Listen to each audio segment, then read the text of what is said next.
हरे कृष्ण। अनेक बार आम एक कथा शुणु, मानव सेवा ही माधव सेवा।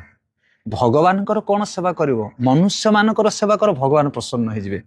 कथाटी सत, किंतु मनुष्य मानकर आपण कौन सेवा करिवे कहले देखी। के प्रकार सेवा मनुष्य मानकर करबा द्वारा माधव को तुम प्रसन्न करि पारिबो? ए प्रसंग रे गोटे छोटिया कथा। 5-7 जन पिला यंग युवक से बाहर टिके जीवा पई बुलिबाकू दक्षिण भारत, श्रीरंगम, रंगनाथम, तिरुपति, बालाजी विभिन्न प्रकार मंदिर परिभ्रमण करी करी सेमाने ओडिशा को प्रत्यावर्तन करुछन्दी। भाबी नियंतु ब्रह्मपुर स्टेशन रु सेमाने जाइथिले यात्रा पई। तो जेतेबेले रिटर्न आसछन्दी, आसिला समय से विशाखापाटना स्टेशन ले पहुंची। विशाखापाटना रे जेहेतु टिके अधिक समय गाड़ी रुहे, से सांग मैंने सब बाहर को जाइछन्दी। किए कार पानी दरकार, क्या जलिखिया दरकार, क्या कौन दरकार, टिके बुलाबुली कर स्टेशन ले गाड़ी रही। यही समय गाड़ी हर्न मारला छाड़ापी, सबू सांग मैंने दौड़ी आसी निजर बगी उपर चढ़ी गले ट्रेन उपर।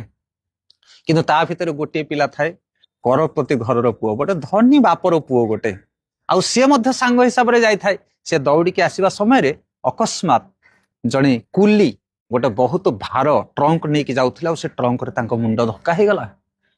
ब्रेन फेल हो गला पिलाटी, कोटिपति घर पुओ। से जानी पार्लानी मु किए कुआड़ आसी कौन है, किसी समय सेंस चलीगला। ट्रेन छाड़देला, अन्य सांग मैंने समस्त रिटर्न कले।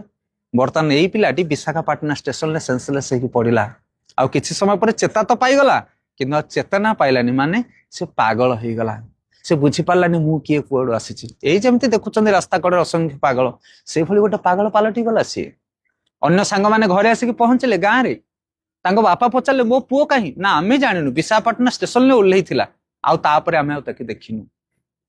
बापा बहुत प्रयास कले खोजिया पाई, विशाखापाटना रे अनेक स्थान बुलिले, पुलिस रे खबर देले, बहु प्रयास कला परे मध्य पुत्र को पाइले नहीं। बापा दीर्घ वर्ष अतिबाहित हो गला, 15, 20, 25, 30 वर्ष अतिबाहित हो गला।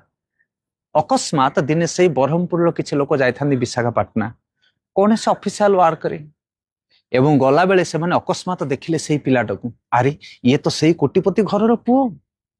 दाढ़ी निश सब बढ़ी जाइछि, वस्त्र सब छिड़ा कोतरा हो जाइछि, नख केश बढ़ी पागल हो जाइछि, आ मनीष अवस्था सी ना।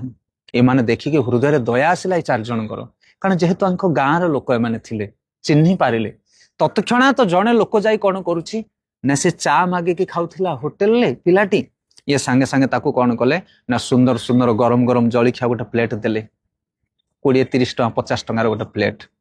से खाइला सांगे सांगे, कारण भोकिला थिला, ताकू आवश्यक थिला। किंतु आउ जणे कहू, अरे मूर्ख काम करूछ, ताकू जलिखिया दउछ खाइबा पई, कोटिपति घरर पुओ से जलिखिया केते समय, एइने तो खाइले आउट को भोक हबो। गोटे वस्त्र हले दबा दरकार। द्वितीय व्यक्ति जनक कौन कले ना, तार चिरा वस्त्र को बाहर कर गोटे नूतन वस्त्र हले ताकू देदेले, जार मूल्य थिला 1000-2000 टଙ୍କା। एवं तृतीय जनटी कहले कहले तुम 2 जन जाक मूर्ख, अरे खाद्य दौच, वस्त्र दौच, ये तो अल्प समय भीतर नष्ट हो, किंतु किसी अर्थ दियो पैसा जहां विनियोग करके से लंबा समय जीवन निर्वाह कर पारिबो। तृतीय जनक ताकू टंका 5000 देले। हरि बोल। एवं चतुर्थ व्यक्ति जनक कौन कले ना, ये 3 जन जाकर कथा को पसंद कले। चतुर्थ व्यक्ति विशाखापाटना टू ब्रह्मपुर गोटे लोकल ट्रेन टिकट बाहर कले, आ से पिला को नहीं आसिले ब्रह्मपुर साथी रे, तांको बापा पाखरे पहुंचे देले। बापा तांकर A to Z सबु प्रकार व्यवस्था करदेले। आपण तो कहतु वर्तमान किए उपयुक्त उपकार करि पारला पिलाटीर, जे जलिखिया देला, जे वस्त्र देला, जे अर्थ देला, ना जे नेकी बापा पाखरे पहुंचे देला? किए उपकार कला? मना नहीं, खाइबा को दबा, वस्त्र दबा, आर्थिक साहाय्य करबा, एटा भी उपकार, किंतु मनुष्य पई सफिशिएंट उपहार नुह। एटा पर्याप्त भाव में एटा साहाय्य करि परिबो नाही मनुष्य को। से जीव जे पर्यंत परम पिता परमेश्वर भगवान को सहित युक्त न होइछि ना, ए जगत रे जेते प्रकार साहाय्य कले मध्य ता पेट पुरीबोनी, ताको अंटिबोनी। सेथिमाई ए चतुर्थ व्यक्ति जन कहउछन्ती साधु। साधु संत माने जीवर प्रकृत रे मंगल करंती, से माने ही मानव सेवा करंती। से माने ए दुख जंत्रणा रे पीड़ित थिबा जीव मान को भगवान को सहित कनेक्टिंग करे दियंती। जमिति सुदामा ब्राह्मण खाइबा को मुठे आहार नथिला ता घरे, किंतु से कौन असत कार्य करू नथिला। आजी कोटिपति लोक माने मध्य असत कार्य करिया को पछ घुंचा दउ नाहंती। सेथिपई शारीरिक विकास, आर्थिक विकास, सामाजिक विकास नुह, आत्मिक विकास, आध्यात्मिक विकास होची प्रकृत रे विकास, आ सेटा साधु संत माने करंती। हरे कृष्ण।